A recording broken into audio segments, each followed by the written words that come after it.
You know, I keep using numerical calculations, and I feel like sometimes I get ahead of myself and I need to go back to the basics and explain it from the very basics, go through everything. And so that's what I'm going to do today. I want to start from the most fundamental things. And if this takes an hour, it takes an hour because I can do this all day. Captain America. So I want to make a model for two masses connected by springs. And this is really for something else, so I can show it's a build-up for rotational motion and rigid body objects. But one way to model that is with these two masses connected by springs. But we can do a whole bunch of cool stuff with that from here. So let's get to it. I want to model this situation. I'm gonna start on paper, and then we'll talk about how it works in Python. And I'll probably switch back to paper because I want to do it the best way. So let's just get started. Let me turn off this camera so that you can see the paper better. Okay, so here I have two masses, mass A, mass B. There's this one, well, I guess that would be, that's fine. The sizes don't matter, right? There are two masses connected by a spring, and there's a spring constant of 2,000 newtons per meter and a natural length of 0.1 meters. So let's first talk about springs. You know, physicists love springs because we can make a model of a spring. So suppose I have a spring like this, and it has a length L0. And now I stretch it to this, and I'll call that the vector L. It turns out that the force that a spring exerts is proportional to the amount it stretched for an ideal spring. Okay, so I can write the following equation of a spring. We can talk about springs forever, but that's not the point here. So I can write this. If I call the vector L from the beginning to the end of the spring, then I can write this for my spring force. Fs equals negative K times, oh gosh, I'm getting it backwards. It's L, the magnitude of L, I always get this backwards, minus L0 times L hat. I'm pretty sure that's the right one. Okay, so this is the magnitude. I want to find this distance, right? We'll call that S. S is the length of this minus that. This L0 is just a scalar. It's the length of the spring. But L, I've made it as a vector because I need that, right? I need to know what direction the spring's pointing. I can't just say stretch. I need the force as a vector. There's not just a simple one-dimensional problem. It's going to be more complicated. So K is a spring constant. This right here, L minus L0, is the scalar stretch. But now how do I make it back into a vector? Well, that's where I have this L hat. And remember, a unit vector L hat is equal to the vector L divided by the magnitude of the vector L. So it gives a direction of that vector. And then the negative sign means because if L's hat's that way and the stretch is positive, yeah, then it'd be back this way. If the stretch is actually negative, then the force would push it away. So that's good. I'm pretty happy with that. Okay, so that's the force. That's the only force. Now, the one thing important to realize is that if I have a force pulling this way, Fa, that's the force on A due to B, then there's a force the other way, Fb, due to Fa, and they're the same magnitude, just in opposite directions. So I only need to calculate this force once. I just apply it to each one. So what does a force do? Well, that's where we get to the momentum principle. New page. So the momentum principle, you have to write it out. Momentum principle. This says F net equals it's technically the derivative of the momentum with respect to time, where momentum for slow speeds is equal to the mass times velocity. Now, if I have some short time interval, I can actually write it like this. F net equals delta P over delta T. So it's just a finite change. I don't have to take an infinitesimal change. And that's what we're going to do here. So if I do this, and let's say I have my mass right here, and it's moving this way, P1, there's some force on it, and it ends up over here, P2, and this is some short time interval, I can write this, F net, and that's the total force, I only have one force in this case, is going to be equal to P2 minus P1 over delta T. So that's the change in momentum, just like it says up here. Now I want to solve for P2. If I multiply both sides by delta T, I get P2 equals P1. I skipped a step. Well, that's fine. P1 plus F net delta t. This is super important, right? If I multiply both sides by delta t and add P1, I get that. This is the momentum update formula. This says that if the force is constant, I take that force and multiply by the length of the time interval, I get the new momentum. But of course, if I have these two masses on a spring, the force is not constant. However, if delta t is small, and small is a relative term, then this could be true. It could be true. It's approximately true. The smaller delta t is, the better this is. Okay, so it's okay. It's okay. Now let's go to the definition of average velocity. So we're going to use this though. I put a box around it. That's how you know it's important. So now let's say V average is the change in position over the change in time, or we're using R for position. That's the definition of average velocity. Well, it looks a lot like that. So I can write this as R2 minus R1 over delta t, where R1 is the vector position at the beginning of the time interval, and R2 is the vector position at the end.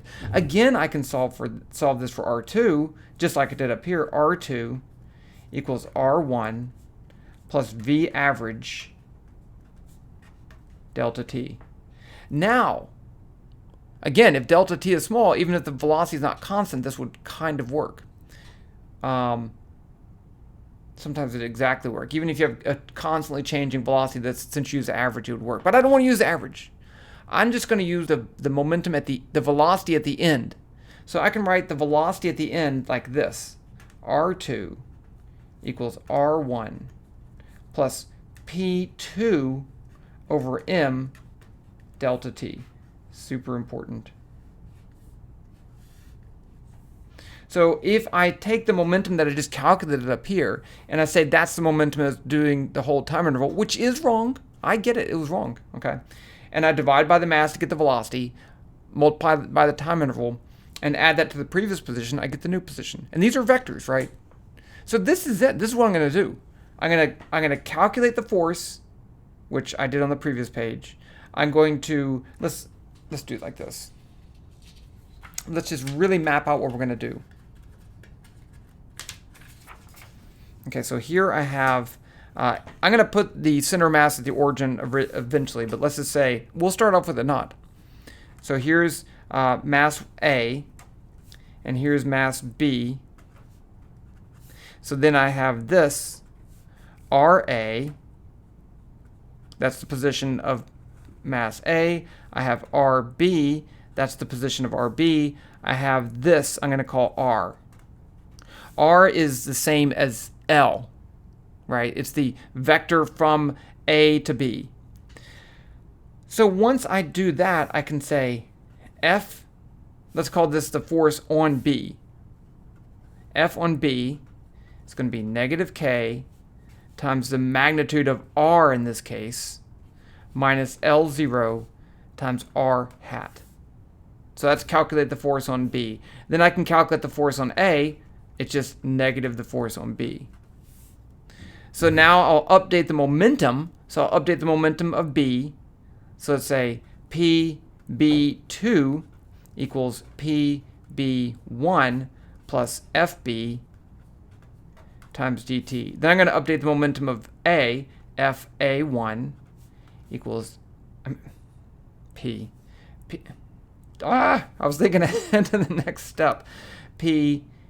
PA1 plus FA delta t. Now I know the momentum's at the end. I can use that to update the position. So RB2 equals RB1 plus PB2 over MB times delta t. RA2 equals RA1 plus PA2 over MA delta t. Finally, I have one more step. T2 equals T1 plus delta t. I'm going to update the time. Now I'm going to go do the whole thing again. Now I'm going to go from 2 to 3. and then 3 to 4, and so forth. So I'll keep doing these steps every single time, and I can get the motion of that. I think we're ready to do this in Python. Let's just jump to it. And I'm going to make a visual model of this too. And then let's just see what happens. Okay, so I'm switching to Python over here. And let's turn the camera on because everyone likes that, right? That's what my friend said. And you know who you are. Okay, so let's just make this a little bit bigger.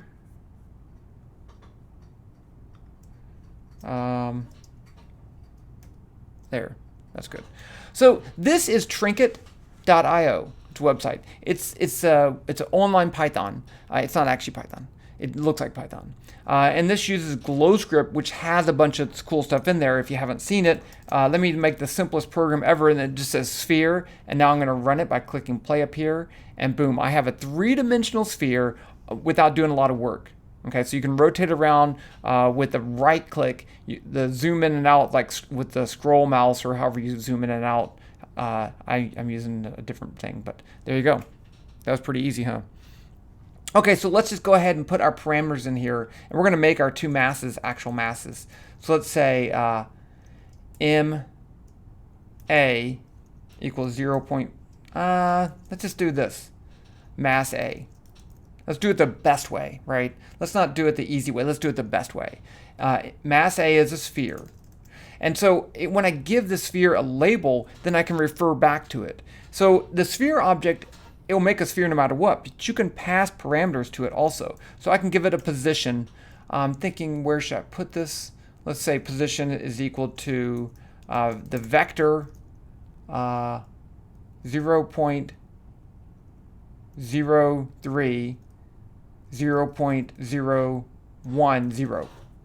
Now I also need the radius. I'm thinking the two masses should be about a 10 centimeters apart. So let's try a 2 radius equals 0.02. I can also give it a color. Let's make it yellow. Color.yellow. You spell it correctly though. And let's just run it and see what happens. So now I have nothing changed except for the color, right? Because it kind of zoomed in on where it was. That's fine. Let's save this because I'm going to make a mistake. Numerical start to mass spring. And yes, I'm giving you the code, don't worry. But you should write this yourself. Okay, so that's that. Let's make the second mass B equals sphere. Position, where should I put it? Let's put this at a little bit further away, vector 0.0400, just for fun. Radius equals 0.02. Color equals color.cyan. I like red, but cyan shows up better on a black background. Let's see what that looks like. Oh, something happened. Where's my other sphere? Radius. Is the radius too big? Where's my other sphere? Sphere, position, vector, radius. Make this bigger. Let's just see what happens then. Oh, I think maybe. Sphere, position equals vector, radius equals 0.2. Something's wrong. Radius. That's what happened. So I misspelled radius, and so it made the radius of sphere 1 meter big. So that's why it looked weird. There. Okay. Now they're too big. Okay, let's see. Let's make these smaller. Let's say 0.5. 0.5. They're still too big. What the heck? Let's see. So I want them to be. Oh, I know I did it wrong. Let's say this is 0.03, and let's say this is 0.4, 0.2. Let's make them further apart. There. That's pretty good. Okay, so they're pretty far apart. They're more than. Let's make this a little bit closer. 0.15. 1, 2. 1, 5. Okay, there, that's good. I'm happy. So now what can I do? I need to go ahead and get the rest of my initial conditions. So I have these objects. I have mass A. I can also give these other properties like mass. Let's say mass A I said was 0.5 kilograms, which is huge compared to that thing, but that's fine. Mass B dot M equals 1. And now I can refer to these as properties of an object. I don't have to have different variables for them, and it just makes it easier to keep track of stuff. They're all just M, right? Okay, let me show you this too. Print mass A.pos. Just so you know, I can reference the vector position of mass A, and that is RA. And if I run that, it looks like this. See, so there's the vector position of it. It does indeed work. Okay. What else do I need to know? I need to know the spring constant. I said K was 2000. L0 was 0.1. I need the initial momentums. So let's just pick some values here. Mass A dot P equals mass A dot M times the vector. I'm just making up something here. Let's give it 0.10. So it's going in the y direction. Mass B dot P equals mass B dot M times vector 0, 0, 0. We can change these. Okay, so I'm going to start with mass A moving up and mass B at rest. I need one other thing, the time scale. Let's say T equals 0. And then dt equals 0.001. So that's a pretty small time interval, but we can try changing that and seeing what happens as we make it small. Oh, I need something else. I need the spring. Spring is, there is a helix in there. I should do a helix, shouldn't I? I always forget the code for a helix, so I guess this would be a good time to look it up, see how you look things up. Let's see if I do, I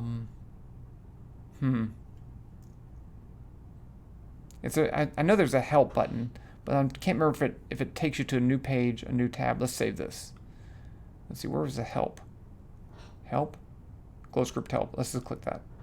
Oh, it did. Okay. Ooh, I didn't want to do that. Let's just go back to that. Okay, let's just open a new page. I'll get rid of this page right here. GlowScript.org. That's the original place where you need you can code stuff here. So if I go to help, and then I go to choose 3D object, I want a helix right there. Okay, so it has for a helix, it has two important parameters. One is the position, that's where it starts, and the other is an axis. That's the vector from where it starts to where it ends. Now the other thing is this radius. The radius, there's two things, that's it. Radius is the radius of the coil, and thickness is the thickness of the wire. Okay, so let's go back over here. So this is an object of a helix. The position will go from mass A to mass B, so the position is mass A.pos. The axis is going to be mass B.pos minus mass A.pos. Right, that's the vector from A to B. The radius is going to be, if I have the radius of a ball is 0.05, so let's say 0.004. And let's leave it as white. Let's just see what happens there. Okay, that did it, right? That's pretty cool. Now I want it to be a little bit thicker. So let's see, let's just try thickness equals 0.0001. I don't know. I can't remember what the default value is. That's too thin. Okay, let's make it 10 times thicker. Okay, that's pretty good. You can see it. Okay. We are moving a lot of right along here. I think we're ready to start animating this stuff. So let's move this whole thing up. Okay, so I'm going to say while t is less than 4. So this will run it for 4 seconds. You could pick whatever you want to run it, but I'm going to run it for 4 seconds. Now the next thing I'm put in here is rate 1000. Since I want this to animate in real time, and I do each time step is 1,000th of a second. A rate of 1,000 says don't do any more than 1,000 loops every second. So it may not be able to do it that fast, but it says don't go faster than that. Okay, so this would make it run in real time. Now the first thing I'm going to do is calculate that vector r. R is going to be mass b.pos. It's final. Yeah, I said, yeah, I did say that right. Yeah, it's to b. Mass b.pos minus mass a.pos. This is in the loop. Okay, so that means that every time at the beginning of the loop, I need to recalculate what that position is because I need that for the force. And let's do that now. FB is going to be equal to, I'm just typing exactly as I said it, negative k times. Now, in Python, in GlowScript Python, there is a built-in function for the magnitude of a vector. So magnitude of r minus L0. That's my stretch. Now I need to multiply by a unit vector, which is also built into Python, norm r. So there's my force on B. I can write FA.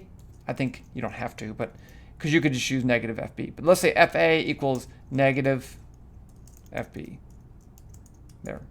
Now I'm going to update the momentum of mass B.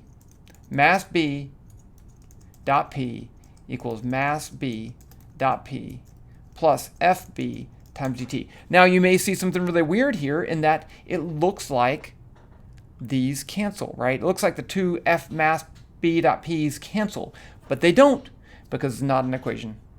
This equal sign means make equal to. So it says take that value, vector value, momentum, add this stuff to it, and then make that the new momentum.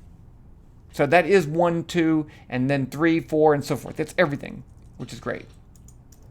Do the same thing for A. Mass A dot P equals mass A dot P plus FA dot times dt. Now I need to update the position, mass B dot POS. This is another important point. It turns out that it's better to update the momentum and then the position. You always want to update highest order derivative terms first. Okay, so if you change the order of this, it'd still work. It just wouldn't work very well. Mass B dot POS. Case does matter, just so you know. Plus mass B dot P times ET divided by mass B dot M. Mass B dot P divided by mass B dot M is the velocity. Do the same thing for A. Mass A dot POS. Mass A dot POS plus mass A dot P times dt divided by mass A dot M. Now update time, t equals t plus dt. That's it. Let's see if this thing actually works. There's a non-zero chance that it doesn't work. Let me turn off the camera so that we can see the full glory of my errors, if it does indeed give an error. Aha, I know one thing I did wrong. It worked, but I know what I did wrong. Okay, I never updated the spring.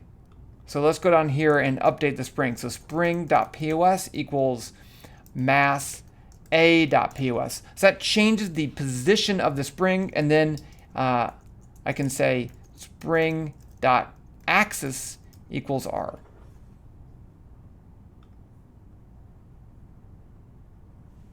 All right, I think it's working. I don't know about you, but I do indeed think that it looks weird, okay, but it is working maybe. It's shaking a lot, but let's make the spring constant a little bit lower. I made it for a rigid object case. Let's make it even lower. Like make 100. There. I don't know why it's not. Oh, there it is. Okay, let's add one other thing in here, and then we'll check some stuff. Over here, I'm going to say add into mass B, or is that A? I can't remember. Make trail equals true. Make trail equals true. Now run it. Check that out. So they are orbiting each other. That's actually, and this is in 3D, right? So you can rotate around. Check that out. Okay, let's run it for 10 seconds.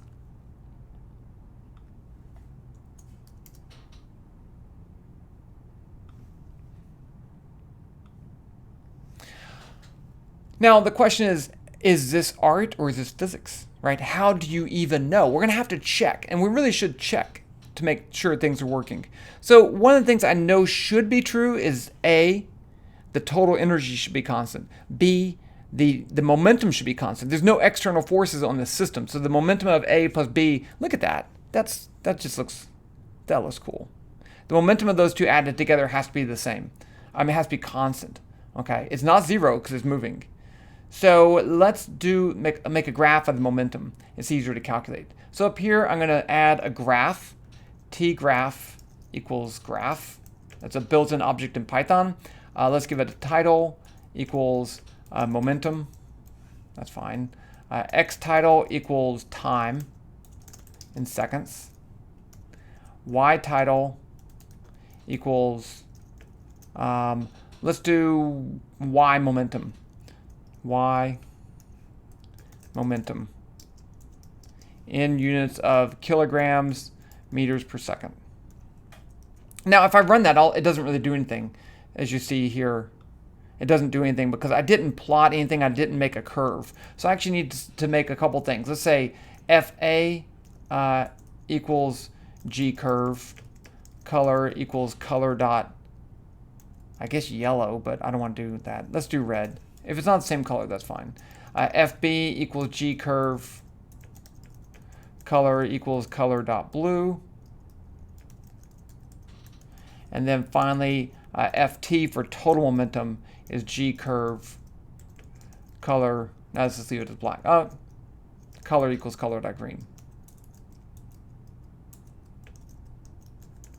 So G-curve is a built-in function that actually plots something, and it plots data points and connects them with a line. Now if I run it, I still won't get a graph, but I should get an axis.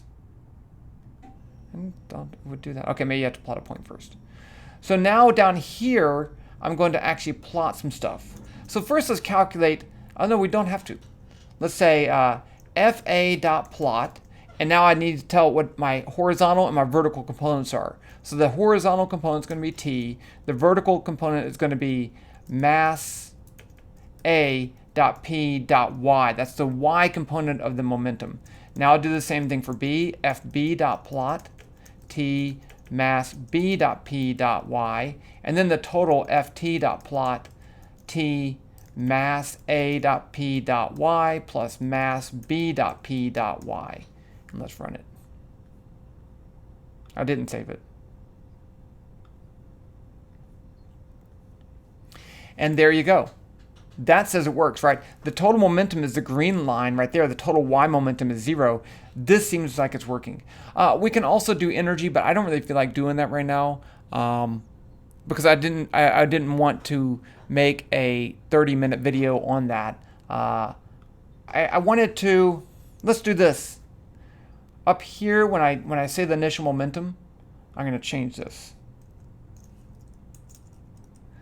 Mass b.p equals negative mass a.p.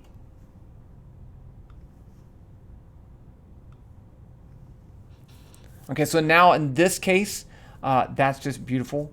That is kind of pretty. The total momentum was 0 because I set it to be that. Now the next thing is, well, how could you make it so these are moving in actual circular paths? There is a way to do that, but I'll save that for later. Really, this is my very, very basic introduction to numerical calculations. Oh, let me just say down here, you can add whatever forces you want down here in these calculations. I could have air drag, I could have gravity, I could have anything that you want.